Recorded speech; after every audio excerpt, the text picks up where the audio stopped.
Hey everybody, and welcome to the CineFix Top 100, our battlefield between good and evil, where the power of Christ compels us to watch 100 of the greatest movies of all time. I'm Clint Gage, and joining me as always, CineFix's Chief of Head-Spinning Technologies, Alex Stedman. Alex, how you doing? I was actually going to say that I'm ready for a head-spinning episode, so you're way ahead of me. Can't wait, can't wait. And we also have our pea soup enthusiast, Michael Calabro. Cal, what's up? How's it going, dude? It's going, man. So as usual, here we are, possessed by Dan's algorithm that is working in conflict with our own personal beliefs, which really, I was thinking about it, and I feel like this movie is the most thematically relevant movie that we've covered so far where our relationship with Dan's algorithm is concerned.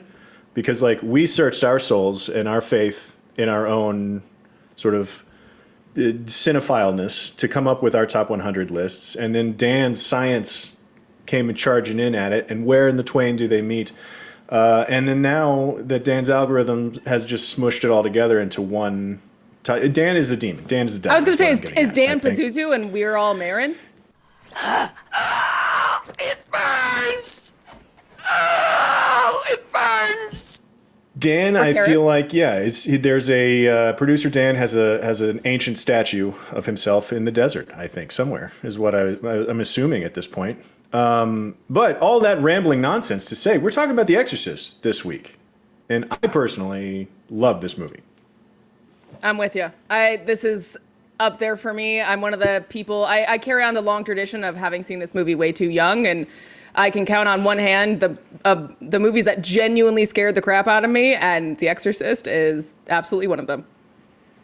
So I'm a contrarian here. I think this is a good movie, but I am in no way in love with this movie. As a matter of fact, like, I am a bigger proponent of The Omen. I think The Omen is the better possession movie. I'm a big fan of that franchise, and I don't know.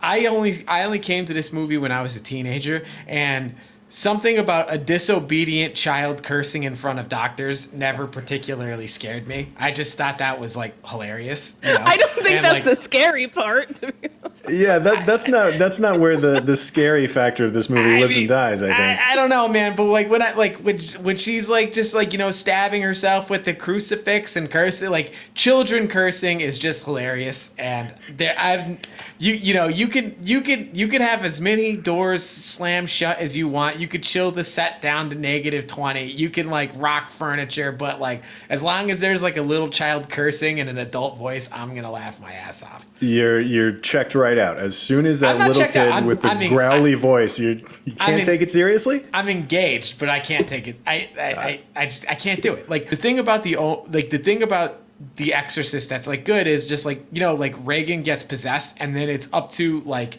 her mother to go to the scientific community to try and, like, get help to find out what's wrong with her daughter. But everybody realizes that something's up with Reagan, and, like, they're all working in, ironically, good faith to save her, right, before they have to turn to the priest. Like, that is cool, and I definitely understand how that was, like, scary and weird in, like, 1973. But, like, the thing about The Omen that, in my opinion, what makes The Omen real scary is that, like, all of Gregory Peck's allies die, or, like, mysteriously, like Final Destination get killed, and that movie culminates with, like, Gregory Peck, like, basically the authorities, like society, barging into the church right about as Gregory Peck is trying to murder the spawn of Satan, and yet to them he is the bad guy.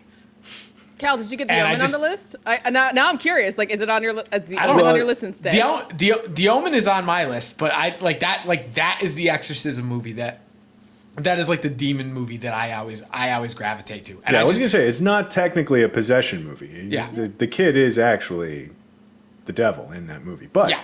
If it is on your list, I bet we'll maybe next Halloween. By the way, happy Halloween, guys. Oh yeah, happy Halloween. Next year we can convince Dan we can do a not top 100 on The Omen and have this conversation. This exact conversation. We already have the footage. We already got it. I'm gonna actually just go shoot it myself before Dan shoots me. I know. Well, I'm gonna see if I can steer us back towards The Exorcist before we get too far down that road. But Amen. God, defender of the human race. So, The Exorcist, 1973, directed by William Friedkin, who I think has made some of my sneaky favorite movies. Friedkin is a guy that I feel like his movies, when I see them, I'm like, oh wow, that was so much better than I expected it to be. Written by William Peter Blatty, who wrote the novel. Also, the novel was an enormous hit back in the day. But then starring Ellen Burstyn, Jason Miller, Linda Blair. I think the biggest name that's actually in this movie at the time would have been Max von Sydow. For but sure. but even that was like kind of in the artsy, he was Ingmar Bergman's guy back then. And so it's a relatively unknown cast in what was also a relatively big budget movie for the day. I think Warner Brothers had a lot of faith, ironically, in this after the book was such a bestseller. But the book was such a big hit that Blatty actually got to be a producer on the movie. He also which is a fascinating thing that does not happen anymore. He also went on to direct some of the sequels, right? Like he did the third one. I know, at least. So Yeah, but you're not wrong about them having a lot of faith in it, ironically. But I don't think it started as expensive as it ended up. I mean, they just kept like having to reshoot things, and people kept getting injured, which I'm sure we'll get into. But yeah, it did not start that way. Yeah, it was a long process, and then potentially cursed. If we can tease another thing that we'll end up talking about later, I feel like we've teased all of the things at this point. Yeah, I mean, in terms of the cast, though, like it was made up of someone. Ellen Burstyn she'd been in TV. She was in The Last Picture Show. That was the other big thing that she'd done to that point. Linda Blair, obviously, this was her first thing. They found her. They auditioned. It was one of those like, well, we auditioned 700 kids or something like that. And then Jason Miller he was a playwright. And your favorite guy, Cal. Go ahead. Listen, he's a hometown hero, man. Like he's from Scranton, Pennsylvania. He's probably like the most famous actor we've got. They call it Scranton. What? The Electric City. Scranton. What? The Electric City. Before The Office put Scranton on the map, like every single person that you know in Scranton is like seen The Exorcist, and you'd be like, did you know the priest is from Scranton? You just grew up with people constantly like, did you hear the priest from Scranton? You know the priest from The Exorcist. You know that guy. He's Oscar The nominated. actual priest? Yeah. But anyway, I mean, let's just get into the pedigree of this. You mentioned already, we mentioned that Jason Miller was nominated for an Academy Award. Got nominated for 10. Best Picture, Director, Actress, Supporting Actress, Art Direction, Cinematography, Editing. Those were all nominations. And then it got wins for Best Sound. And Blatty got one for the Best Screenplay. He took home the trophy for that?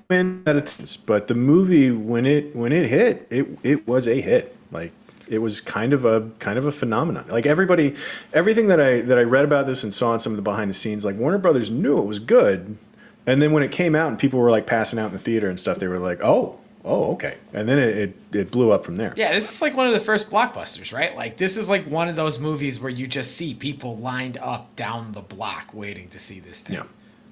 Yeah, it's one of those movies where I wish I could just go back in time just so I could experience the actual zeitgeist around it. Right. Because I didn't believe it at first, but yeah, the people passing out, the people camping out, like it's insane. And the Oscars not insignificant because the Oscars were not giving out nominations to genre fare. And honestly, I feel like they've kind of gone back on that in the years since. But yeah, it was a big deal. Yeah, they're sort of overcorrecting on some of it, but like They have. It's this one to be a horror film that gets nominated for all of these, much less Best Picture.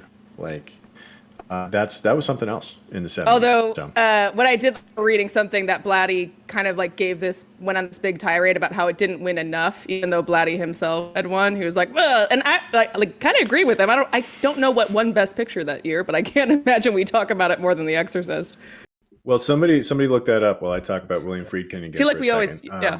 Because he was coming off of winning an Academy Award for The French Connection. That was what he had previously done, and that was the movie that Blatty saw that got him this gig. Like he was Blatty's choice, and they wanted, the studio was talking about Kubrick and like much bigger names to direct this movie. But Blatty was like, nope, I saw French Connection and Friedkin's my guy. But this window right here for Friedkin between French Connection, the Exorcist, and Sorcerer, like that's a 3-movie run that you can stack up there against a lot of people's 3 movies run. Like that's a good stretch. Man.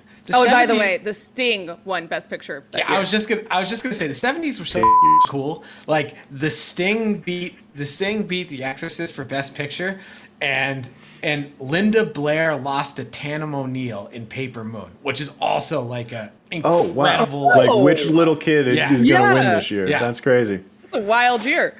Yeah.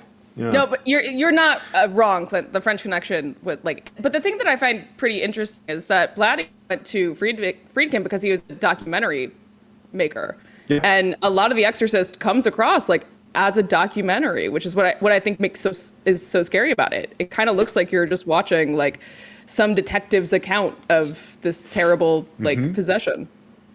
Well, and that's what Blatty's approach was for the book too. Like he talked to, there was a priest that gave him homework when he was doing research on the book, and like he goes farther out of his way to kind of in the book anyway to like there's a potential that it is fake, like that it is not happening, and then things like, which is a thing that the movie never even thinks about doing. The movie's like, nope, this is real. But for a movie that the most iconic shot of the movie is a little girl's head spinning 360 degrees around, like it's like, oh no, this is a really grounded approach to the film, which is incredible. And there are several moments in here and several things that I think are treated with such weight and such realism that that's why this is so scary. Like, and I think it will probably end up having shades of that conversation this whole time about like, well, what's so scary about this? Because Cal's an Omen guy, and then this is a very different movie in a lot of ways. So it is also there's a lot of really smart and like we'll get into it like technical aspects of this, like things that are so easy to solve for now that they had to just like invent on the spot. Then that it's just like a lot of ingenuity went into like the practical effects of this thing. It's and that's that too, I think. And then those are the moments where I kind of flagged the idea. I was like, this is why this movie is scary, because like the way that having her float above the bed, like you do that, I could do that in Premiere, easy enough. But then at the time in the early 70s, it's like, we got to figure out how to do this. And then audiences have to be like, it's a real thing that's really happening on screen. And like, it's spookier that way. It just is. Like, you don't see the seams and you don't see the strings, and you can't just sit there and be like, oh yeah, that's CGI. So like, there's so much of that stuff, so much of that effort that went into the technical side of this movie, I think is part of it looking real and it being scarier. So and standing the test of time. Yep. Oh yeah. Yeah. It's a good version of practical effects instead of a cheap version or a bad version, early version of CGI. Yep. The power of Christ compels you! The power of Christ compels you! Part of the story of this movie for me is all the different versions, right? From the book to the theatrical cut, and then to the director's cut. Like, I found one behind the scenes thing where Friedkin was telling a story about, there's a guy,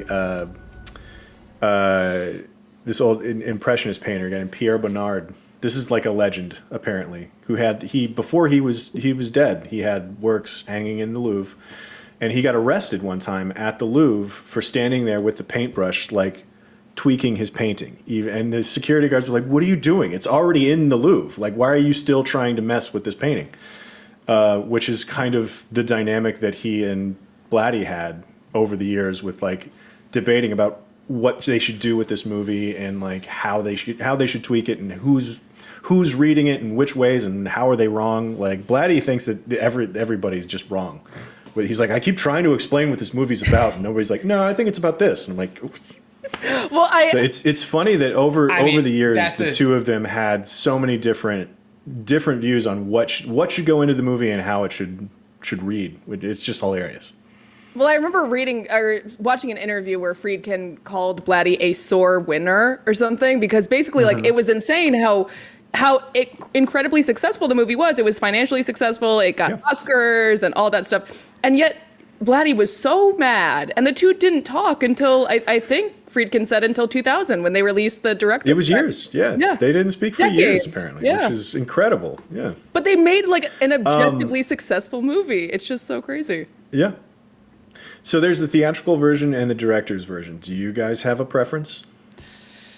The theatrical version.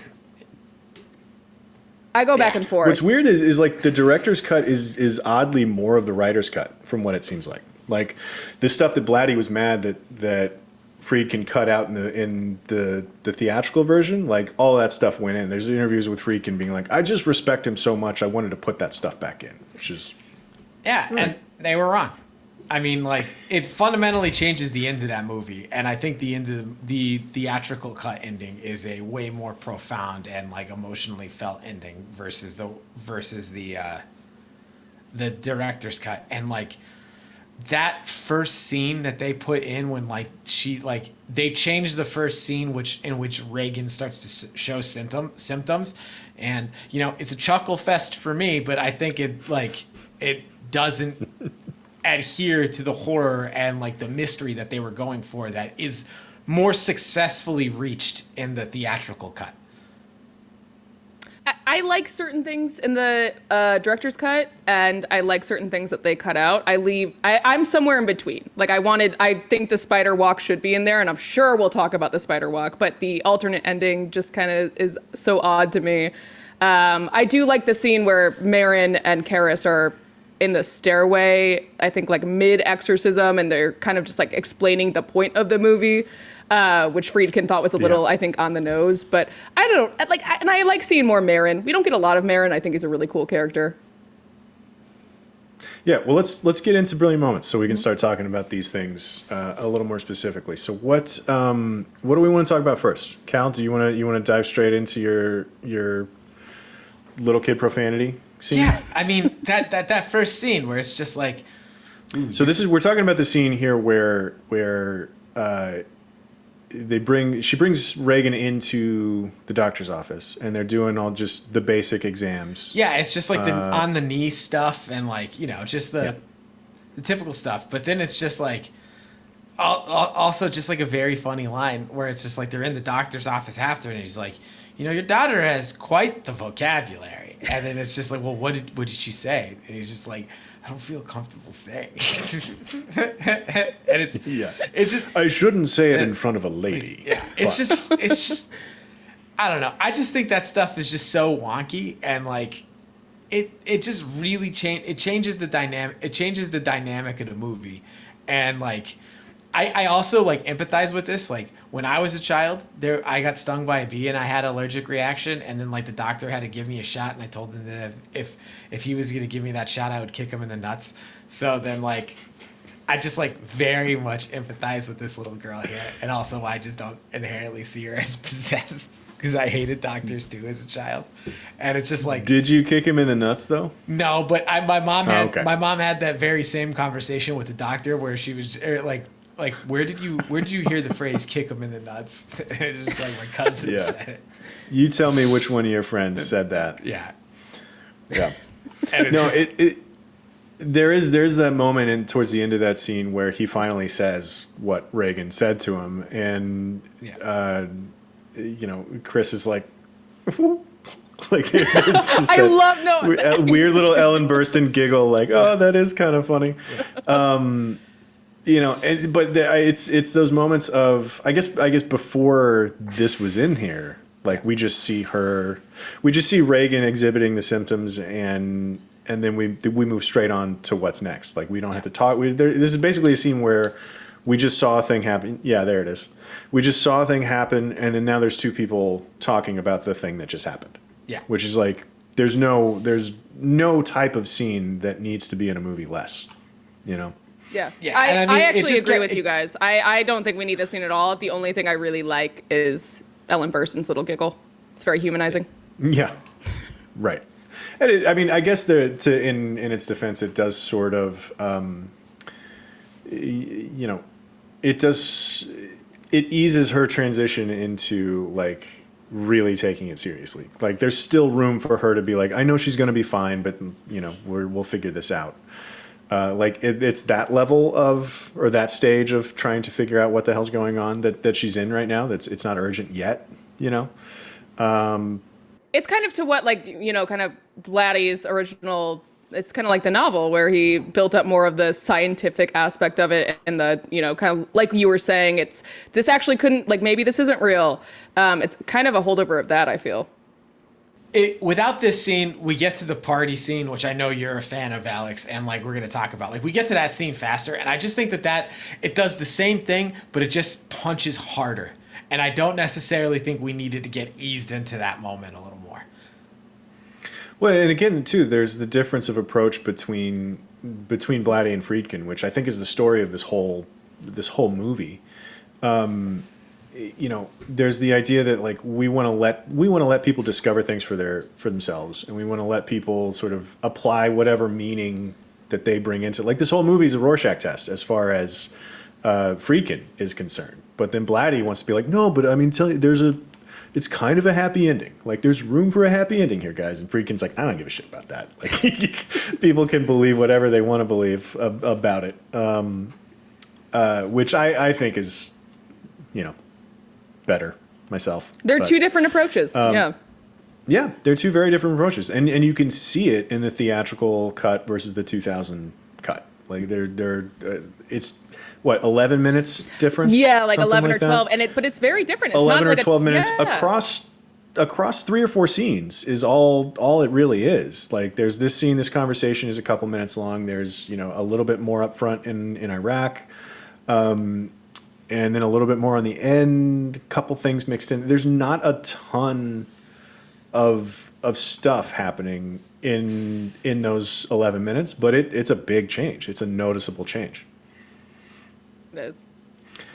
I did also see where they were going to put more in, but they had like a bunch of work prints that they couldn't find the negatives for, and there was like, I think the director's cut could have ultimately been pretty bad based on like the director's cut is, I mean, we can have a preference for the theatrical cut or whatever if we want to, but like I think there was an actual shot that the director's cut was going to be legitimately bad if they put all of this stuff back in, but they just couldn't find the sound for it, or they couldn't find the original. And it was stuff like them wandering around DC, like sightseeing and talking about death Yeah, that scene like is so unnecessary. Yeah. Yeah. Again, So, I wish I could Frankenstein my own director's cut where I just take out like the DC scenes and even this scene and just put in the spider walk and Marin and Karis on the stairwell, and that would be my perfect director's cut.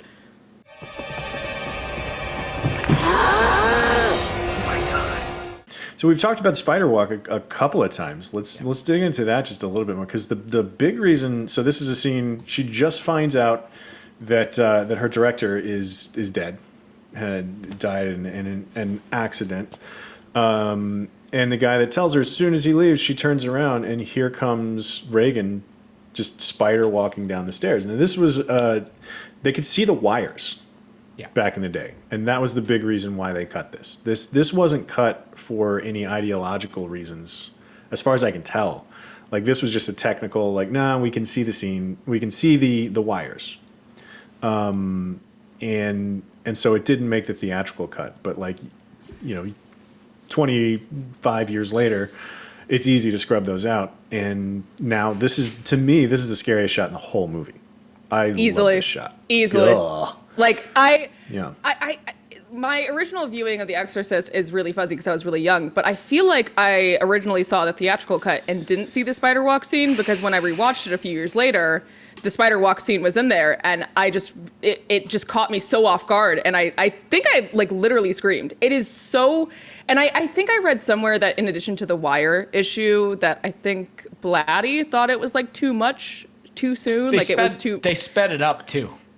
Yeah. Yeah. There were a couple of different things that they tried to make it work, I think, because there's an extended version of it where she's like has this really long tongue and she's like lizard kind of girl chasing her mom around a little bit, which was very hokey and weird. The blood coming out of her mouth thing was like an alternate version that they ended up cobbling the two shots together, I think, is what it seems like. But they made it work for the director's cut, and it's such a scary, unnatural thing to look at, you know. And I think at this point there was some discussion I feel like I saw in one of the behind the scenes interviews. By the way, I spent all day listening to Blatty and Friedkin talk to each other. There are some fascinating behind the scenes commentaries where they're just kind of like chatting. You could look into the behind the scenes at this movie forever, and I feel like you still wouldn't get it all. Like, there's just so much behind the scenes stuff for this damn movie. Yeah. Mm-hmm. But there was a conversation about, like, you know, the emotional sort of. It's sort of like a couple of different climaxes in a row, because you find out somebody's dead, and you're like, all of these other things that are happening at this point in the movie, to then just layer this other thing on top of it, just felt like too much. Yeah. And I get that. Like, I think just the fear factor of it, and you're not ready for it. It completely catches you off guard. The next thing you know, like, it's still pretty grounded up to this point, and then the next thing you know, there's a 13-year-old crawling backwards on a flight of stairs. It's the scariest thing. The other thing that I do love about the way it's cut is it you know, we're screaming and there's blood coming out of her mouth, and then it cuts straight to black. Yeah. Oh, and yeah. It stays it cuts straight to black, and it stays there for longer than you think. And they do that a handful of times in the movie where something awful is happening, and then it gets cut short into the next scene. And to me, that really feels like a just oh my god, and then cut to black. To me, that really feels like he's making you stew in it a little bit. You know, like he presents you with these scary images, and then we hard cut away from before we have time to process what we're seeing, and we have to move on with the rest of our life. And so, like, to me, like that's an edit technique that puts us more in the shoes of what it's like for, you know, Ellen Burstyn to be living through this, or not Ellen Burstyn's character, to be living through something like this, and just not knowing what's next, not knowing what's coming, but having that image of what just happened fresh in your mind is such a scary way to be for 2 hours. And it's edits like this that really drive that home. Yeah, and I think especially where it comes in the movie, like you said, she just found out her director is dead. And I go back to that deleted scene that I really like, where Marin's essentially telling you the point of the movie, and he's saying something like, you know, the target isn't like, because Karis is like, why this girl? And Marin is like, it's not, Reagan is not the target. Everyone in this house, it's not the girl. It's everyone else's. And God, you just feel the weight from Ellen Burstyn. Like, she is already freaking out. And because, again, of this like kind of almost documentary style, it's really easy to empathize with her. And then, you just see her poor 13-year-old daughter coming down the stairs. Like, it's just, at that point, you just want to cry for her. Yeah, it's tough. The only thing I don't love is that the body double doesn't look terribly like Linda Blair, but that is a nitpick.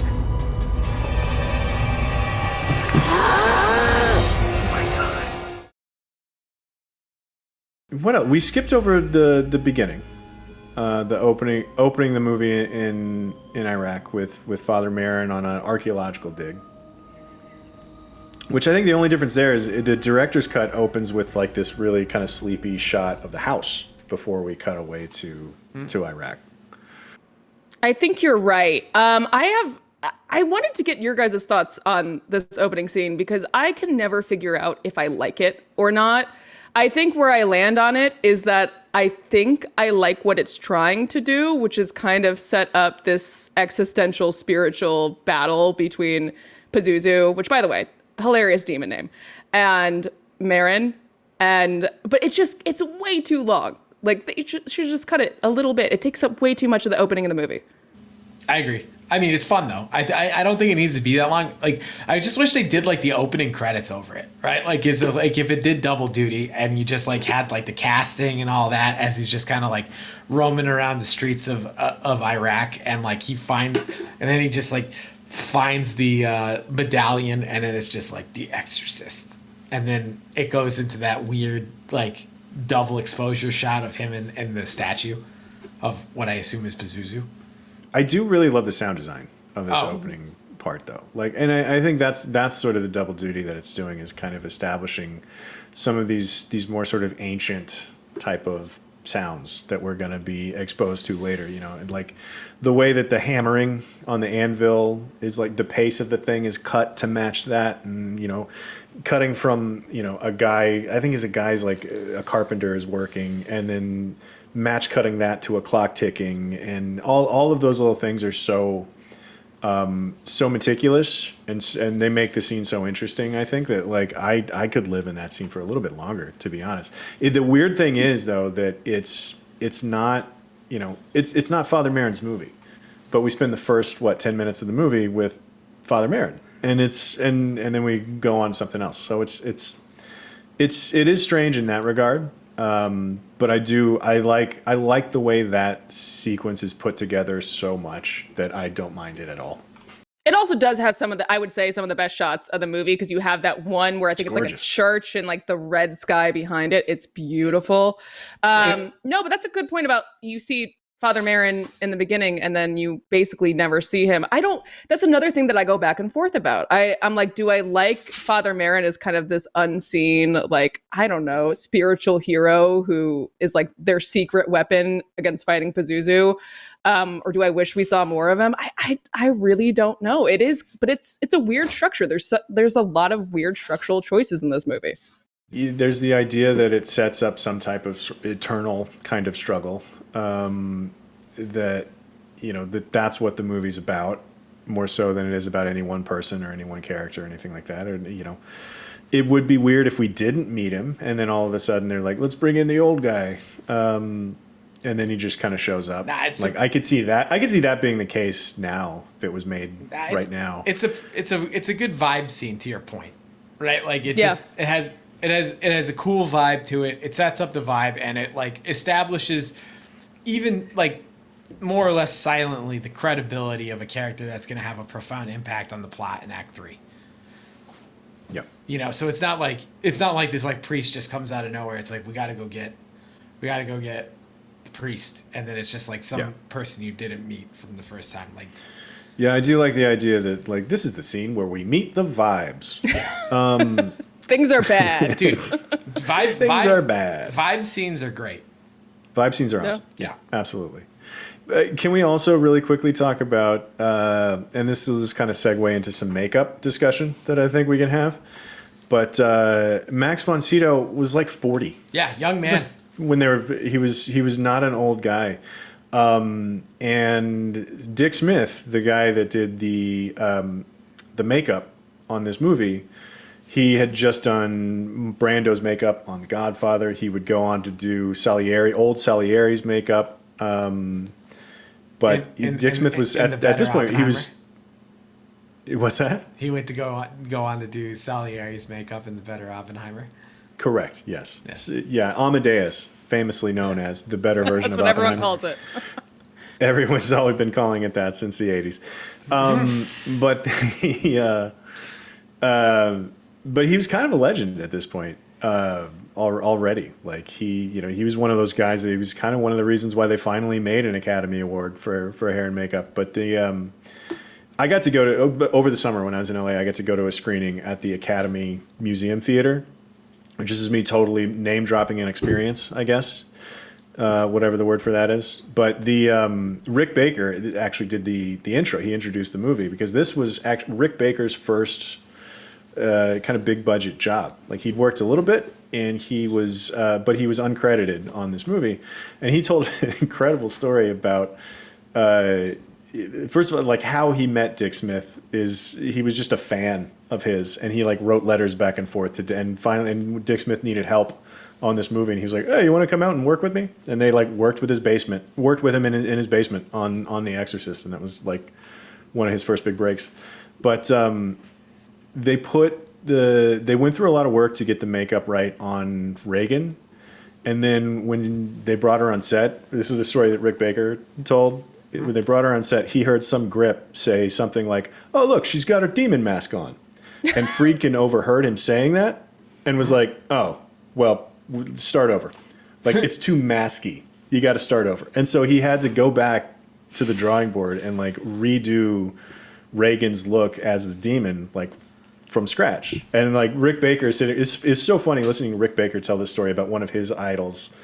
And he was so mad at Friedkin and Blatty both. He's like, what the who do you think you are talking to Dick Smith like this? And of course, by the end, like they got it all right. And he was like, and that was my lesson was like, sometimes directors know what they're talking about. But anyway, all that to say, the makeup, including Max von Sydow's, old man makeup, is really incredible. And the practical effects on this movie, I think again for like the early 70s, it's such an era of like ingenuity. Like you just had to figure stuff out on your own. Like there weren't any shortcuts to do it right. From the makeup all the way to beds floating and and if you wardrobes flying across the room. And if you couldn't do it in camera, you didn't do it at all. Yeah, you figure out something else. And then you release the spider walk scene 25 years later. And it becomes one of the most. You take a swing and you blow it, and you don't put it in the movie until the technology shows back up. But I do really like. I mean, it's one of those. This is the era of like the old tricks are the best tricks. Like they built the stage up off the ground, and they just had pulley systems underneath the floor that was like pulling stuff all over, and they were shooting stuff across the room with just a big fan, and they just kind of constructed the number of in all these behind the scenes things, the number of times somebody said like, and then the grips just figured it out. Well, I love grips are the smartest people on the planet. I love grips so much. And like you look at like the behind the scenes footage of like the bed shaking, for example, and it's just a bunch of dudes working their asses off. Like they're just like shaking it up and down. It's like blood, sweat, and tears. And it wasn't easy for the actors too. I mean, I'm sure we'll talk about it, but like the room being that cold because they couldn't computer generate frost breath. Like well, let's talk about that, because that's kind of my my bump in the lamp for this movie. I think is how cold they made that room. So it was all born out of I want to see their breath. Yeah. Right. Like Friedkin wanted to see all the characters' breath, and to do that, like you need it to be cold, obviously, but you also need moisture in the air, and the air conditioner was also sort of dehumidifying the room, so they had to go even colder to like. I mean, some people were talking about like it was negative 20 or negative 30 degrees in that room when they would walk in, and they were all in these like Arctic suits, and poor Linda Blair was just like in her pajamas the whole time. But they made it literally. It was below freezing. Yeah. In that room, and they could only do a couple of takes before it got too hot, and it's just like that's just it's that scene just reminds me of like that like Calculon line in Futurama where he's like, amateurs do 2 takes, I do 1, and it's like they went in there, they hit their marks right before it got warm, and then they like bounced out and had to wait for it to get cold again, and they did it like in a very very efficient manner. And it's wild to do that not only with like seasoned and trained actors, but also like young actors as well. Like the fact that like Linda Blair is like killing it in this scene and like was able to do it under the like limitations of few takes. It's incredible. Yeah, and I mean, she was freezing and only had 1 take to get it right. Can you imagine just trying to hit your mark while you're just freezing? No, and she's 13, and I remember seeing an interview where she was like, I can talk about this movie forever, and no, you still won't get how hard it was for me. The fact that she had to be in this cold, and she actually for her her contacts, she had to wear eye numbing cream or something crazy. And then like you said, Cal, she had to then hit her mark. Like it's insane. Well, apparently she still hates the cold. Apparently it was traumatic enough to where she just doesn't like the cold. This human being made in your image and likeness. Strike terror, Lord, into the beast, thou laying waste your image. Let your mighty hand cast him out of your servant, Reagan Therese McNeil. Since we're talking about like difficult conditions, we might as well spin back a little bit to talk about some of the stuff that Blatty did. Friedkin did on set. Like he would fire guns around set to get, and like the things that he did to get performances out of people. This is another thing that's very of that era, because you hear all these stories about. I think Jason Miller told one to where like there's the scene where he's sitting there very very focused on listening to this tape recorder, and then the phone rings and he jumps and it scares him. The way that he got that shot is Friedkin fired a shotgun like right behind him, and like that was the noise that made him jump. And it's just Friedkin firing guns on set, and everybody, I saw another story where von Sydow showed it. Max would show up on set today, and he would talk to the first AD or something, like, where are the guns hidden today? And he's like, well, there's a 45 behind the camera, and then the shotgun is over there behind that wall. And he's like, all right, thank you. And that was just like part of his process. Was like, when can I expect Friedkin to pull a gun on me today? Like, it was so bizarre. But then everybody would tell these stories, and they would all end with like, but I love him. Like, what a Billy's what a great talent. guy. Yeah. Billy's a great guy. And he was like, no, but he like open-handed slapped you in front of the crew so that your hand would be shaking in that scene. Like that. Come on, man. Like, Well, I remember I saw I think it was Jason Miller say something along the lines of that gun shooting scene where he was like, I can act, right? Like, I can just do the acting. And Ellen Burstyn said something similar with the scene that broke her rib cage with the harness when she was like pulled back. It was like her tailbone or something. Yeah. And they had to like not shoot for a few days. And I remember reading somewhere that was the harness was already tight, and she asked for it to be looser, and Friedkin was like, no. Well, there's another story about Linda Blair when she's like flopping back and forth on the bed when the psychologists first show up, like that she was tied into a harness, and that like got too loose, and that like broke one of her vertebrae or something, and she got scoliosis for years or something. Yeah, like no, she has like the serious people were health, getting hurt and telling, and there's also these stories too about like, and this is again, it's from this era of filmmaking where like, Ellen Burstyn said, he's pulling the rope too hard and I'm going to get hurt. And then Friedkin would say like, okay, I hear you. And then she would turn around, and she could even kind of tell that he was like giving the stunt guy, like, it was like, go ahead, pull it harder this time. And then they did, and it hurt her. And she's like, they used that shot in the movie. Like, there's no compunction about like, putting your cast in danger, and then whatever happens on camera, like, we're going to use it, it's going to be in the film. And it's like, yep, he's a maniac, but I love him. Well, you're so right, Clint, because they like still don't say anything bad about him in particular. They're like, no, he knew what he was doing. Yeah. But this is one of those movies, I think, too, where knowing the behind the scenes really like kind of elevates the viewing experience, because the fact that I watched this scene and know that Ellen Burstyn really just broke her vertebrae or whatever, it's like, it makes it so much, it just hurts so much more. Yeah. Ugh. I don't know. What else we got? What else do we want to talk about? I mean, the scene we were just talking about is just such a wild one. And I think when I think about this movie with the crucifix and like masturbating with it, like this is like after the spider walk, this is kind of what I think about. And I think it's just because it's so jarring, and the effect with the hand that we just saw. But it's also like where it starts to get really, really uncomfortable with the whole like, F me. Like, it's this weird mix of religion, family, and sex. And I think that is what makes this movie so horrifying. It's all these societal things that we don't want to mix, and all of a sudden we're mixing them very suddenly in a very scary way. And I think that's what really sticks with me when I think about The Exorcist.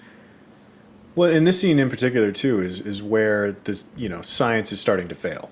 Yeah. Right? Like, they haven't found anything like wrong with her and so far, but then the doctors being here and seeing this is when like modern science is failing. I mean, there's nothing that modern science can do to help this girl, and like that in and of itself is also scary for, I mean, it's scary to this day, but I can imagine in the 70s it was worse somehow. Mm-hmm. Yeah, it's funny, too, because like I think later in the movie when Karis meets her for the first time, even he's like trying to be skeptical, and that's when she's full like possession, has lesions on her face and stuff. Yeah. But no, you're right. It's where it's like, all right, guys, like let's give it up. Maybe let's bring in the big guns, some priests. Those priest big guns. I mean, the other So, I mean, there's the other thing that I've already made one joke about it today, but the vomit. Man, that big vomit.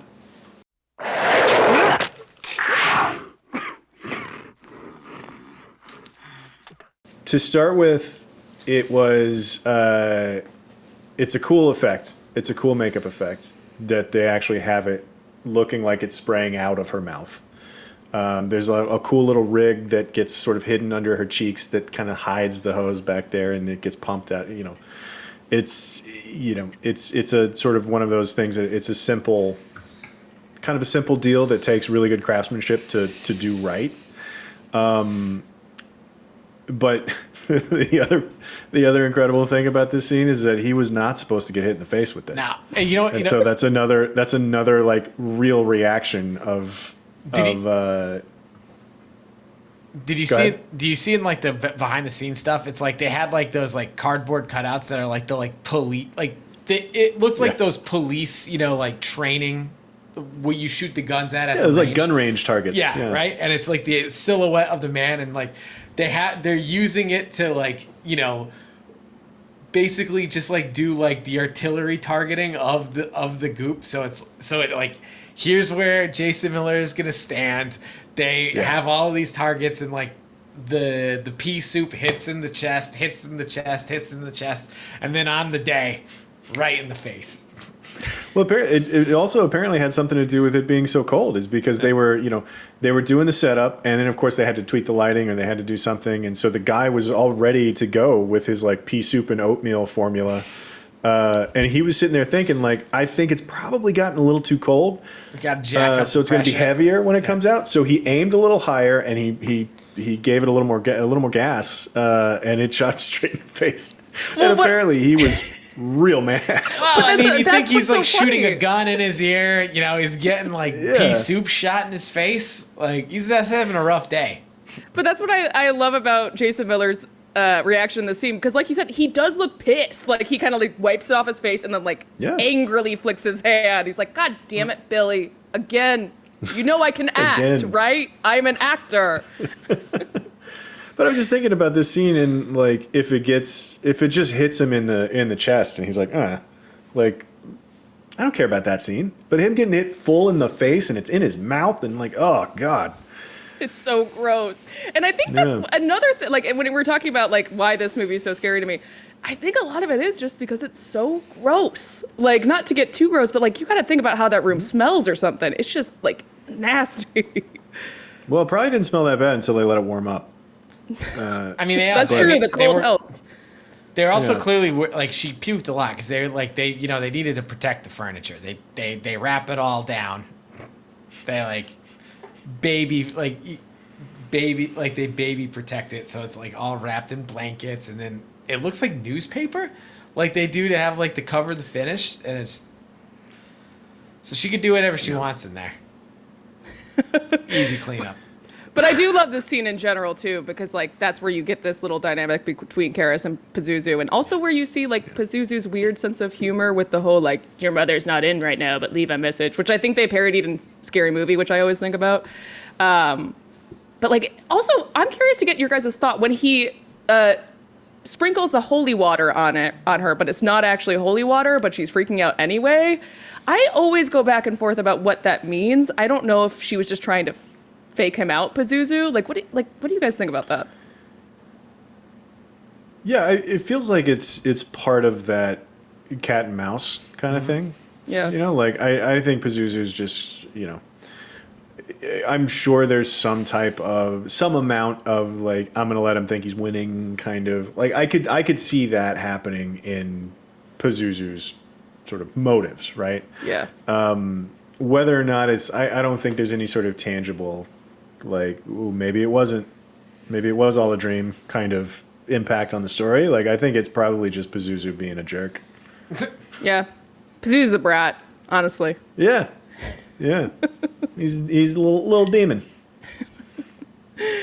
Cal, you mentioned something earlier, I think at the top of the show about the, or maybe this was earlier today. I can't remember anymore. But to get back into the idea that grips are the smartest people on the planet.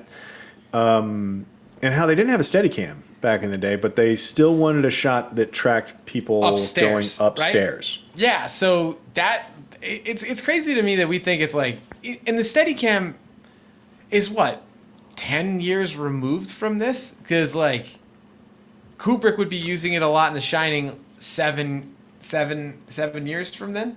Yeah, More or less, right? So in order for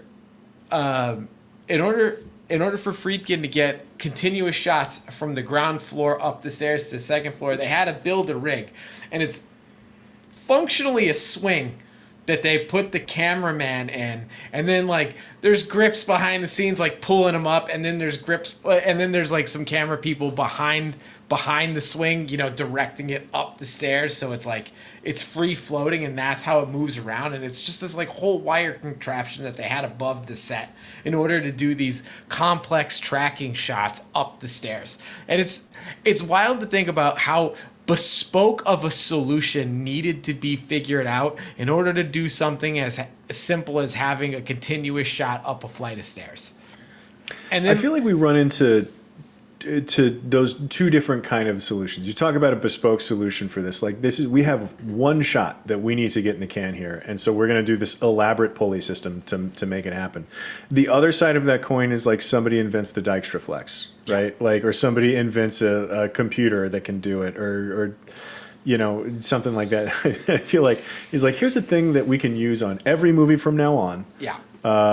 Or like a bunch of really smart guys that can build stuff. Yeah, you got like, 2 days to I can figure get this you out. up. I can get you up the stairs smooth. Hang Yeah, on. you just give me a half day, I'll get you up there. Because Yeah. they did the same Yeah. thing with the shot of the psychiatrist who gets his balls grabbed, and which is a great shot. All of those, like, It's a great shot. yeah, where the camera stays on him, and it's the background and like the peripheral stuff that moves. Awesome. Yeah, it's one of those like Requiem for a Dream shots, except it was the first version of that. Yeah. And what it was like they built basically just a stand for the guy. It's all just plywood. Like Yeah. it's all 2x4s and plywood, and he literally had to climb up and stand in this thing that the camera was attached to, and just 3 or 4 guys just kind of like lowered him to the ground, and he was just like, but it's just you know, you give the guys a problem and then you go away, and tomorrow they've got it figured out. Like it's such a fun. Filmmaking gets to be really like heady, and you know, let's talk about film and what it means and all this stuff. But so much of filmmaking for me, which that part's great, I love doing that. But I love revisiting these old movies to just see like how they did stuff. It's a puzzle, you know. Like I mean, it's just how they addressed problems. And there's no It was so practical, and so there was no sort Fix it in of post. like headiness about it. It's like, I got to get from A to B, and logistically, how are we going to do it? Yeah. And it's incredible. I love that. Even with the like when they were suspending her, right? Like they were talking about how they had to paint the wires like different shades, because if you painted it all white, it would stand out on a black background. If you painted it all dark, it would stand out on a light background. But if you mix the shades like a polka dot, I think they said, it'll blend better because the eye can't distinguish it.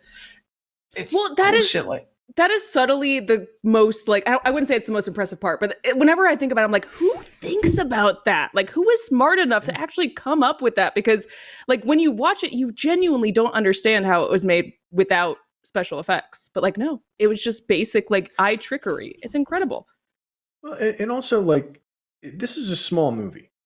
You know, like it's a very contained movie, and it's not one that you think of when you know, it's not one that immediately springs to mind when you think of like really ingenious practical effects.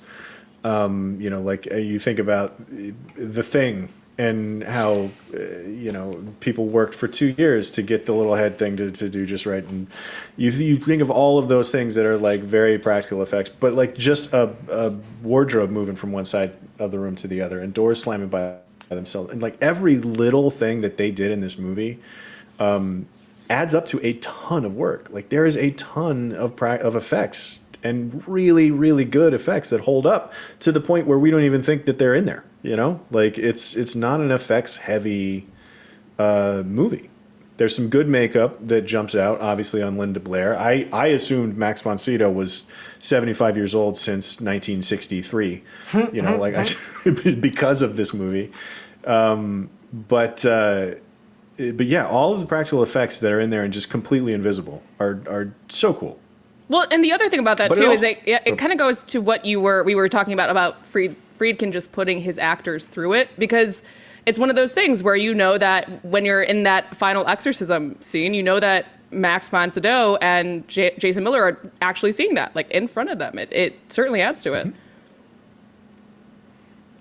Yeah, as much as you hear about people complaining about being in front of a green screen and acting with the tennis ball, Right. it's just like, nope, I got that pea soup shit in my mouth. And I was pissed about it. And a gun shot in my ear. Because I'm of two minds of it. It's like, that damn well better, if you hurt me because of this, that better be in the movie. Yep. But then also, I'm like, how dare you? Well, also That's it is exactly, that's the fact that Ellen Burstyn was like, it's a little tight, and he was like, make it tighter. Like, God. Make it better. Make it stop! It's burning! It's burning! Do something, Doctor, please help her.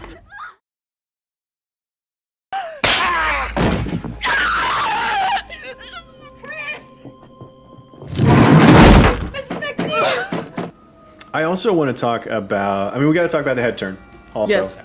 Which, again, I think now, it's easy to think, it's like, yeah, well, they made a dummy and they put little robot parts so it, they can move the eyes and everything. And I listened to one guy that said that they put the dummy in a cab and had it ride around Manhattan at one point just for fun, which I think is wonderful. But then, so it's they were about to shoot it, and again, because of the cold, it is the bumping the lamp thing, the thing that continues to make the rest of their job harder. Like, they realized that there was no breath coming out of the dummy. And so then they were just like, oh, well, we got to fix that. And then so they give it to the special effects guy, and he figures out how to get breath to come out of the dummy also. And then now the dummy can turn its head and move its eyes, and it's breathing, and it's like, oh, God, that's terrifying. And it looks Amazing. so, I think it still looks good. Like, it's a little bit wooden, and you can see, that it's not quite right. But I'll take that over a CGI version of that any day. But that I can't quite put my finger on it, but that's why it's so scary. The fact that it doesn't look quite right. It shouldn't look right. It's a little girl whose head is not turning all the supposed way to look around. natural. No, Yeah, it's exactly. supposed to look really weird and jarring. Yeah.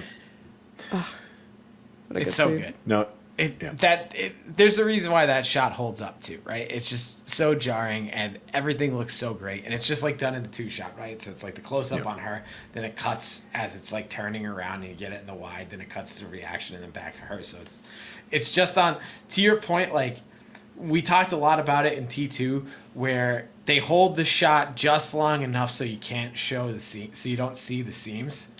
And this is like the peak of them really starting to like find that groove and do it really, really well.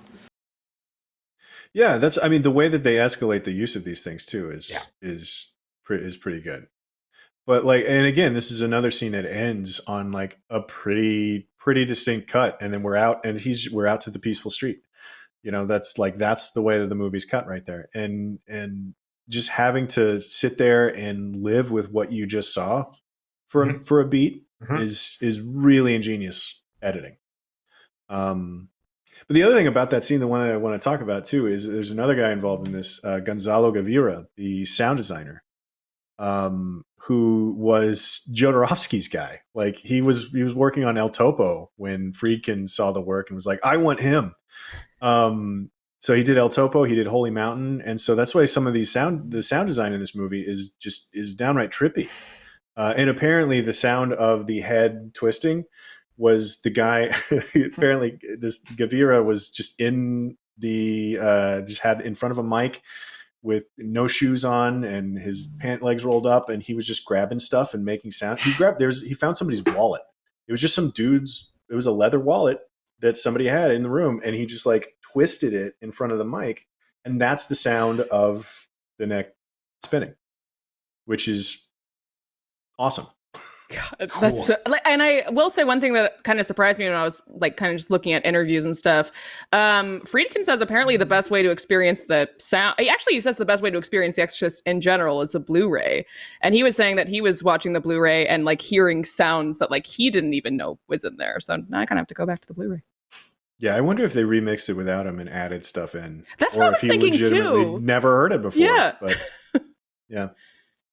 God, and the other thing that's so crazy Anyway. about these effects is that they all this all happens in one room. And I think that's kind of why you don't think about it, like you were saying, Clint, you don't think about it as one of the most ingenious like movies for practical effects because it's so contained. But like 99% of what we've talked about happens in that one room. It's crazy. Yeah. Yeah. It's a small movie. It's a small movie. Is there anything else we missed that we need to talk about before we move out of brilliant moments? I mean, I feel like Do we want bound to be. Do we want to talk about the ending and how the ending is subtly different? Because like that, I think that's like of all the cardinal sins of all like all the mortal sins of the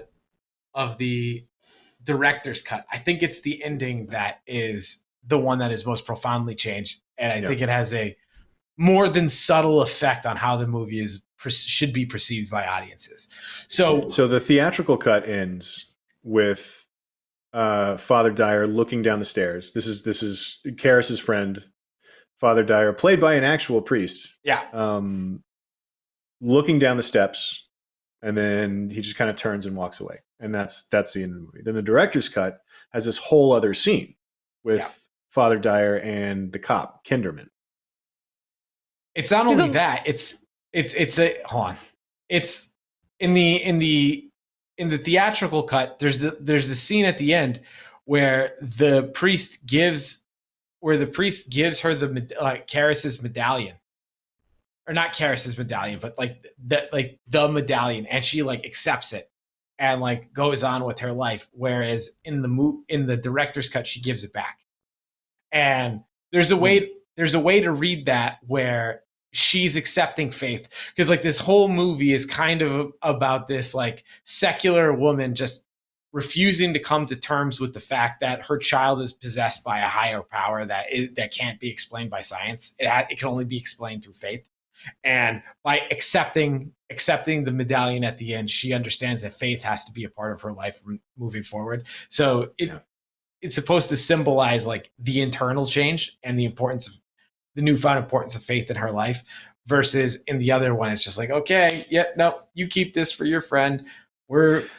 I'm leaving Washington, D.C. I'm done here. You know, I've learned nothing, but I'm very grateful that my child is not. I'm just glad to be done with this. And I think that's like, I mean, that's because like I like that because it kind of leverages that same moment, just like in Die Hard, where like it came to me later in life in Die Hard that Holly's watch is so meaningful to the theme of Die Hard, and like, you know, the yuppie culture and the rampant capitalism of like the Reagan 80s and stuff like that. And I never put two and two together back in like when I was a child. And then I'm just like, oh, the watch. Yeah. How profoundly relevant. And then to see a similar totem emblematic like thing in The Exorcist also carry that kind of meaning. It's like, this definitely changes the vibe and takeaway of the movie. There's another great discussion between Blatty and Friedkin about like, Blatty wanted there to be some hope at the end. He didn't want it to be a completely downer of an ending. Like he wanted it to be, how did he put it? He's like, God's in heaven and everything's right with the world, you know, by the time that they end. And that's part of what that conversation between Dyer and Kinderman, the detective, was about. It's like, here's that sacrifice that Karras made, you know, isn't lost to time. Like there's still like, here's his impact living, you know, beyond him in the relationship between this other priest and the cop, and, you know, the whole thing about, you like movies? I love going to see the pictures and all of that stuff. Like everything is just, there's a reset, and that, you know, we're still in a good place. Like the earth is not, we're not totally here, guys. I know we just put you through the ringer watching this movie, but everything's going to be okay. I promise. Like that is Blatty's ending. Like that's the one that he wanted to do.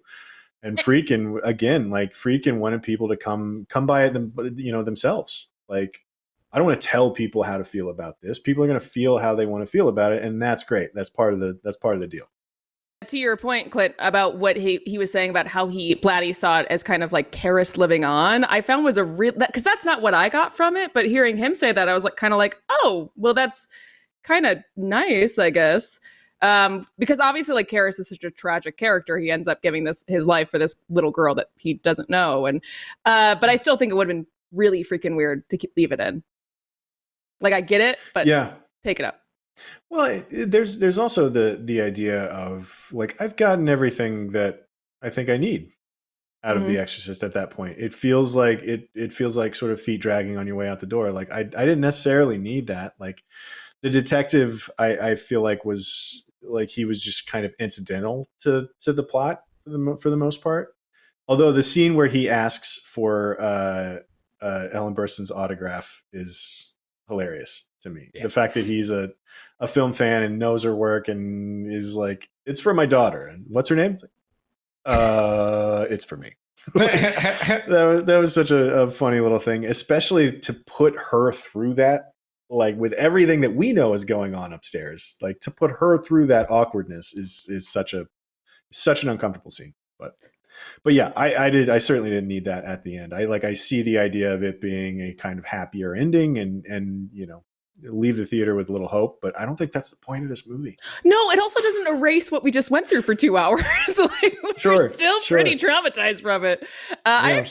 I do really actually am charmed by Kinderman. I kind of think he's like an underrated player in the movie, but it's not because of the plot. I just think, I think I'm just weirdly endeared by the fact that he's there. And he has this kind of very distinct personality, and he likes to watch movies and critique them. And like, I don't know why you're here, but I'm not mad about it.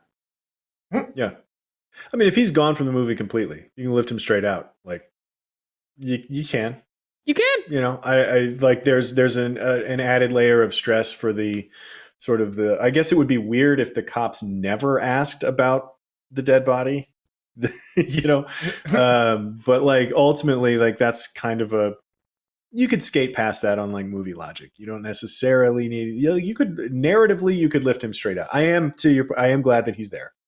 I don't think that him being integral to the ending changes the movie to me. I don't think I need him there.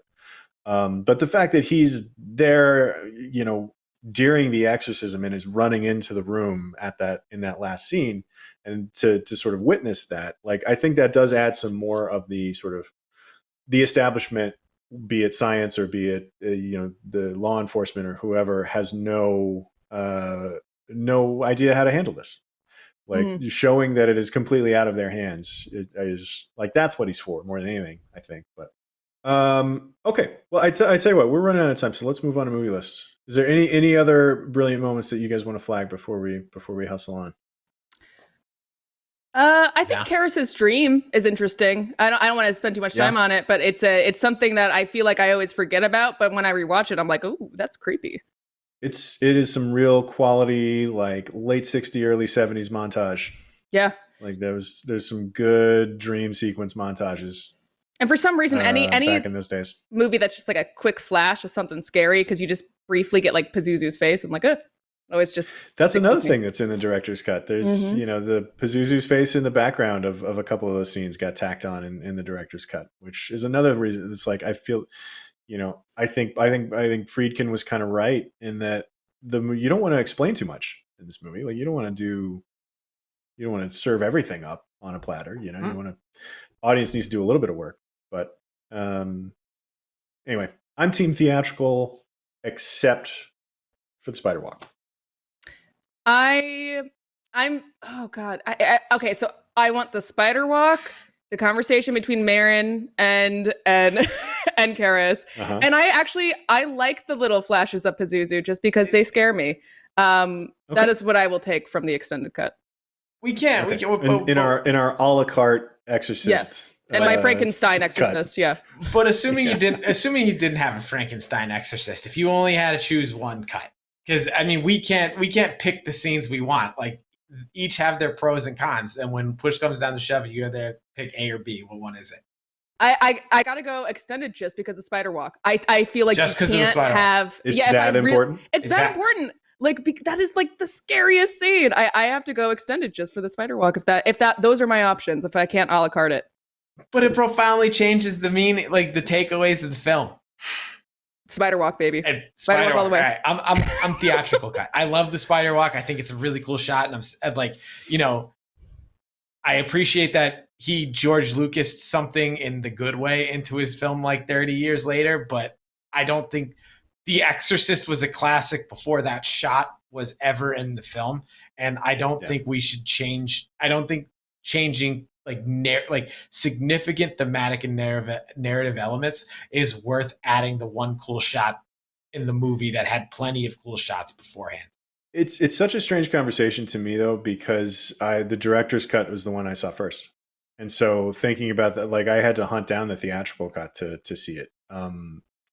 And so like you're thinking about the changes, it sort of goes in reverse for me. Like, and particularly because, like, I mean, as I said earlier, like I think that the director's cut was more of a writer's cut than any. I think that the theatrical version is the director's cut in this instance. But I do think that I do think I'm team theatrical. I just keep going back to that story that Friedkin told about the painter getting arrested in the Louvre for working on his own painting. It's just like, cut it out. It's already in the Louvre. Yeah. Like this is good. You had it. You got a winner. So cut it out. I love the spider walk that much. All right, okay, fair enough. But totally fair. I don't think so. The ending is very weird. The extended ending. Like I said earlier, I don't think it erases like the rest of the movie. I don't think it completely goes back on everything they were saying. I think it's weird, but just having the extra conversation with Dyer and Kinderman. Mm-hmm. I don't think it ruins the movie. I think it's odd. It doesn't. I don't know that it ruins the movie. It does change some things. I think pacing wise, it also like I need to be out of this movie by then. I don't need a whole other conversation just to get a cheeky like I've already seen it. Like, to be fair, I don't think that the director's cut ruins the movie in any capacity. I just think that the theatrical cut is tighter, and I think it has a sharper ending. So I do think it's superior. I don't think that the director's cut ruins it by any means. I agree that it's way tighter. Yeah. Goodbye, Father. Goodbye. I'll call you.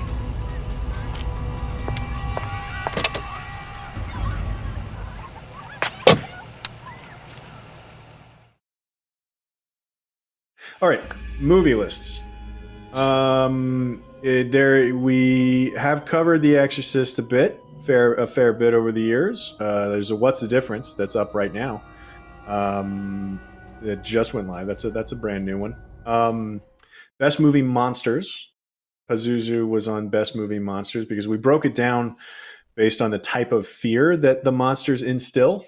And those were our different 10 categories. And this one was the fear of being possessed, frankly. Fear of something else taking over us. You know, it's sort of, that was in the category with like zombies and stuff like that too. Of sort of becoming not yourself. Then Scariest Movie Moments. We talked about The Spider Walk, actually. That's how scary it is. We went with a director's cut scene for Scariest Movie Moments. And then it also got a shout out in our horror tropes movie list because you can only do so many top 10 horror movies. We had to start doing horror tropes and scary moments. And do you remember what trope it was particularly? I'm curious. Well, because we didn't really. It was the shoot, what was it? Because we didn't really have picks for that. Our picks were like broader tropes, and we used a lot of different examples for this. So I think it was, in the supernatural. It was possession. I think it was probably something along those lines. But or just religion, maybe. Yeah. I don't know. Time to revisit that list. Apparently. Is there anything else that this belongs on? I feel like top 10 vomits, child performances. Yeah, I mean, right up there with fellow nominee Tatum O'Neal. Yeah. I can't believe I didn't know she lost to Tatum O'Neal. That's a wild year. It's incredible that one child nominee lost to another. Yeah. I gotta revisit horror movies in general, because we did a top 5 horror movies, and we did it because horror movies are like, Mount Rushmore is pretty well ensconced in horror, more so than I think most other genres. And so we did like replacements for some of those movies, and The Exorcist kind of didn't make that weird cut. But let me ask you. Let me ask you this: is this your favorite Friedkin movie? It's mine. It's definitely not mine, but I know you. Well, you like a crime movie, so I imagine yours is The French Connection. I think this is like 4 for me. Really? Yeah, because I mean, To Live and Die in LA is awesome. something else. That movie's pretty great. So is Cruising. So is Sorcerer. So is Sorcerer, and so is The French Connection. Like, all these movies are like awesome. Well, I'm curious now, Cal. Do you have a Friedkin on your list that isn't The Exorcist? Yeah, I have. I mean, spoilers, I guess, but I have French Connection. Yeah. Whoa. Yeah, I know. Seems like you're trying to pull back some curtains here, Alex. I like to crack the code. Yeah, it would be higher than 4th for me. I really enjoy this movie, but I mean, the French Connection and Sorcerer is one of those. I think I said it up top. Sorcerer is one of those movies that really snuck up on me when I finally got around to seeing it, because I had seen Wages of Fear and I knew it was a remake, and I had never gotten around to it until fairly recently. And that was one where I was like, "Oh, this is good." I haven't seen Sorcerer. I might have to watch it tonight. Yeah. It's Roy Scheider, and it's very good. So then, but yeah, it's up there for me. I mean, in terms of like top 10 Friedkin movies, I guess, if that's what you were getting at, for sure. But I would put, Sorcerer is good, and Cruising is good. I would put those below The Exorcist, though. French Connection, To Live and Die in LA, and Exorcist are all kind of like 1A and 1B, you know? Yeah. I do really enjoy The French Connection, but it's, Exorcist number 1 for me. Easy. There you go. All right. Let's torf. What are some things you didn't know? We've not done a things you didn't know about The Exorcist. So, this might be tricky because I feel like we all know a lot about it, but. Well, it seems like we all spent yesterday and today watching the same behind the scenes videos. So we can probably, I bet we're going to cruise through these and get a bunch of them right. No, there were a lot of times where like you were saying something, Clint, and I was like, oh yeah, I watched that interview too. You gotta delete that. We looked at the same scenes. Yep. Same notes. Okay, so I'll try to trick you guys anyway. So this torf has some build up, so I will read you the background and then tell you when it's true or false time. Ooh, this already sounds like it's a false. Okay, several scenes of The Exorcist were filmed on the Georgetown campus. Most famously, a scene in which the character, Father Damien Karras, falls down a flight of stairs was shot there. This next part, true or false? This staircase was nicknamed the Exorcist Steps by the horror community, but before the Exorcist Association, these stairs were called the Hitchcock Steps after their use in an earlier Hitchcock film. True or false? So they were renamed the Exorcist Steps from the Hitchcock Steps? Yeah. And they used to be called the Hitchcock Steps, and then after The Exorcist. Okay. Yeah, they were called the Hitchcock Steps because Hitchcock used them. False. I'm gonna go true, but I don't know. You know what? I am gonna go false. I don't think Hitchcock liked to shoot on location a lot. You know what? It's false. It's false. Yep. There were more than 39 of them. Well, they were called the Hitchcock Steps, but not because Hitchcock shot on them, just because they were really spooky. Okay. Yeah. That was the false part. So this is one of, I'm sorry, I didn't even consider this being one of you and Tayo's half-truths. Really, really tricky half-truth. No, but he did find something Tayo did find something that I didn't know. Joel Schumacher was filming St. Elmo's Fire at Georgetown and attempted to get permission from the Jesuit priest facility at that school to film there, but he was rejected. He reminded the father that The Exorcist had shot on the Georgetown campus, and in that movie, a 13-year-old girl pees on a rug and masturbates with the cross. The father told him yes, but in that movie, the devil didn't win, which I don't know. That was a fun little tidbit. Depends on which version of the movie you watch, right? Yeah. I guess he was talking about St. Elmo's Fire was before the director's cut came out, so Yeah, I was. Yeah. But I like that his take was like, yeah, the God won. That's why Yeah. you can shoot here. that's why it's okay. Yeah. Well, there was some energy around the movie that was like it, because I also read that the MPA didn't, because this was in the early years of the MPA. The code was officially gone 10 years prior to this, something like that, and the X rating was getting tossed around a little bit, and there was concern. There's always concern about getting an X rating, but there wasn't really an issue with this movie because the MPA decided it was important enough to overlook the gory stuff like that, and it was just like it's a grounded portrayal of good versus evil, I guess. So we're not going to rate this X, but. Also, wait, wasn't all that self-censorship stuff like really to like appease Catholics anyway? So like, I think like probably. So like, this is a story where God exists and defeats the devil. Yeah, no, we're good. Yeah, the church PG. the church is willing to overlook any possessed child masturbation because Well, first of all, Clint, you just totally blew a torf. That was next. Not next, shoot. but I do think it's funny that the MPAA is so skittish about like sexual content. That's like, well, yeah, you can do whatever you want gore-wise, but don't show a boob or anything. Like that's when you get rated X. Okay, true or false? The official body count is 5. Oh, just how many people died in? Yes, death count in the movie. Yeah.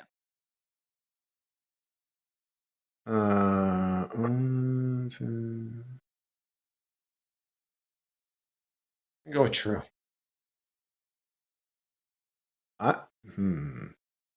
We'll go with false. What do you think it is? If it's, or you just think it's false? Isn't it just 3? No. No. Name your 3. I mean, there's the director. Yeah. And then both priests. And then there's the mom. That's 4. She's not murdered. I mean, she's not murdered, but she dies. She's in hell.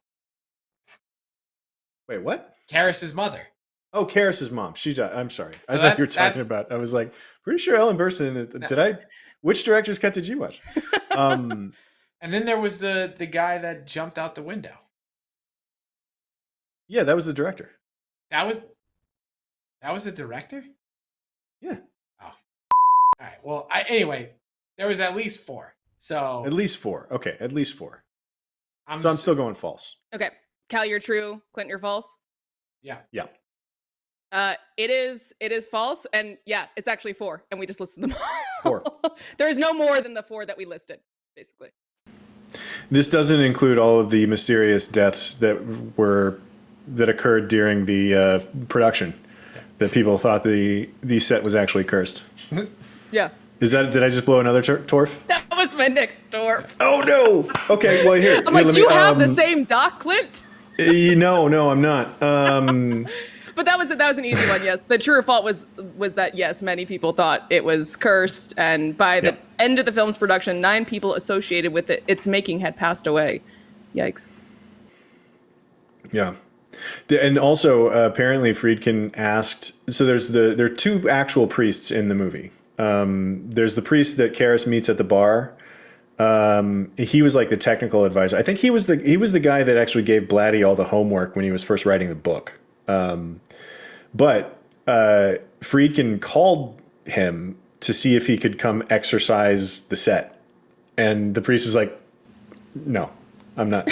I'm not messing with But that. it was No. funny. There was a great in one of the behind the we watched the same behind the scenes thing. There was this great montage of like everybody from the art director guy to Max von Sydow to Ellen Burstyn. They were all giving you could see they all kind of came down differently on it because Ellen Burstyn was like, it was probably cursed. Lots of people died and nobody knows how. And then Sydow was like, we were making the movie for a year, so yeah, shit happened. Good point though. It was like already the a range of yeah. Yeah, but the range of like the cynic to the full believer that we see in the movie also happened on set too, which I thought was really interesting. But And I think I mentioned this to you before we started shooting, Clint, where like that, like when I was like a kid reading weird stuff on the internet, this is what like really got me into The Exorcist. I was like, ooh, like it's part of like the legend that makes The Exorcist what it is, aside from the movie, it's like the lore behind it. Well, I do have one more since I blew two of your twerfs. Yeah. You gotta fill one in now. here's one more before we move on. William Peter Blatty, at one point in the 60s, masqueraded as an Arab prince. True or false? True. I feel like that it's too specific to be false. It has to be true. It has to be true. It is actually true. Because that was like the premise of like the he was on that TV show. He was on You Bet Your Life with Groucho Marx. Yeah. But he had this character that he was like an Arab prince character that was, because he was a comedy writer exclusively before. That's one thing we haven't mentioned is like he was exclusively a comedy writer, and then that work dried up. So he's like, I guess I'll write something scary. But he wrote a book called Which Way to Mecca, Jack? It was apparently some sort of comedy about an Arab prince, and he had this character that he would wander around Hollywood in the 60s pretending to be an Arab prince, to the point where he actually wound up on You Bet Your Life and won like 10 grand from Groucho Marx in the 60s. You can find it on YouTube. It's hilarious because like the premise is Groucho Marx has to guess which one of the people is like faking it and is not who they say they are or whatever, and he sees right through them or whatever, and he's like, my name's Bill Blatty, and I'm a writer. It was bizarre. I do like there's in one of the interviews I was watching, like Blatty does make some kind of like joke about like, well, this movie really killed my comedy career, and that just like just murdered me for some reason. It's like, yeah, can imagine that. And to redeem through your Son, who lives and reigns with you in the unity of the Holy Spirit, God forever and ever. Who's your MVP for the movie? I was going back and forth between Blatty and Friedkin, and I was like, it's going to be a game day decision. I'm going to go Friedkin. Yeah. Who are you going? You're going Friedkin, but you like Blatty's cut better. Well, just some of it. It's just some of it, right. The a la carte version. Right. Cal? Dude, Jason Miller, all the way. Scranton, represent. Scranton's favorite son? You don't understand. I spent like 20 years of my life living in that town, and like every single person, it's like, oh, did you watch The Exorcist? You know the priest is from Scranton? Like, I do, yeah. Like, you guys have to have one of those like hometown heroes that everybody knows who they are. And I mean, mine was Lyle Lovett. Yeah. So Muddy Waters for me. Oh, hell cool. Yeah. Hell Yeah, so, I know that's a cool one, right? Yeah. That's a cool one. So as far as I'm concerned, the person that won this movie is Jason Miller, because no one in Scranton goes around just being like, yo, Linda Blair, she's awesome in The Exorcist. Everyone's just like, the priest. Right. They don't even. That's fair. Some people don't even remember his name, like either Karras or Jason Miller. It's just like, the priest. He's from Scranton. The priest from The Exorcist?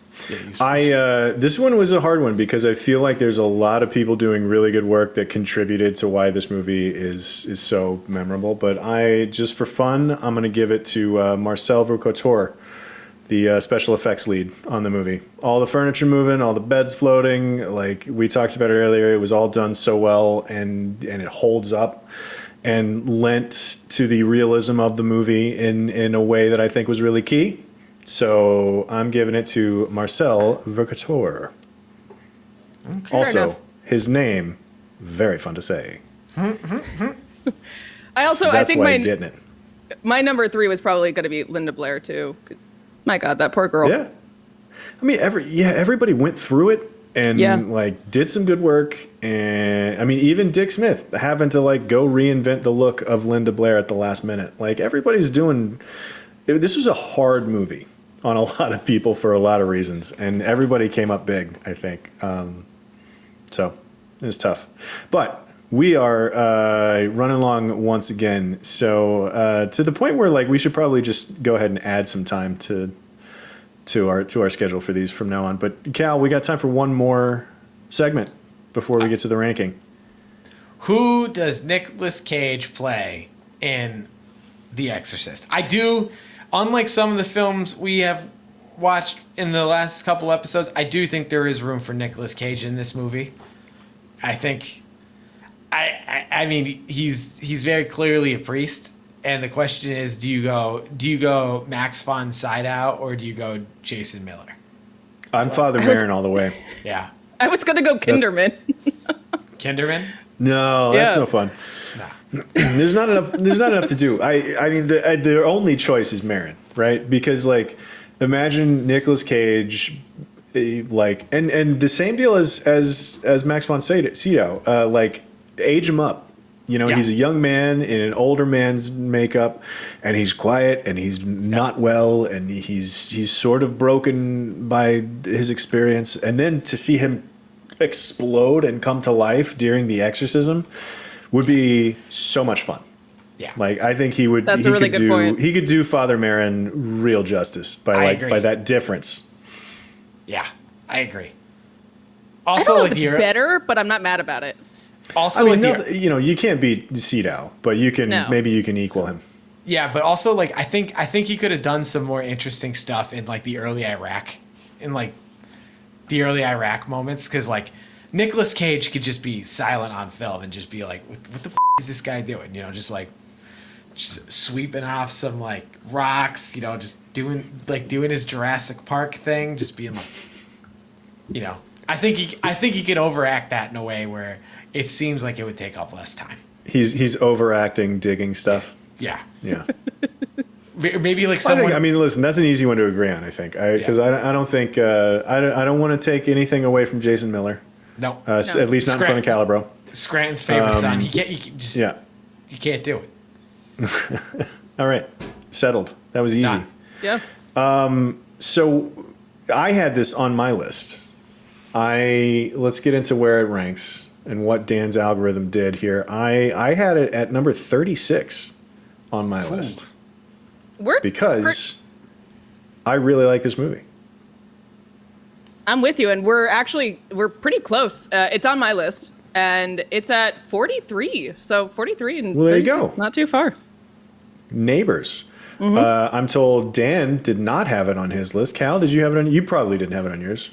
Dude, I'm Omen. It's your fourth favorite Friedkin movie. So Yeah. how? Yeah. But So I it's had Scranton's favorite Friedkin movie. I had it at 36. Alex had it was a 43. And then it was missing from the other two. Where algorithmically does that end up?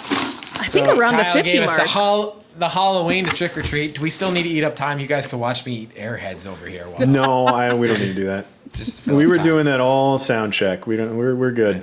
Okay, so this is it. It is. If you guys had a guess, where it was going to be, what do you think? 36 of 43 36, and 43. and 2 no shows. It's going to be right in the same neighborhood. High 40s, low 50s. Yeah. High 40s, low 50s. I'll say 50. Yeah. If I had to guess a number, I'll just say 50.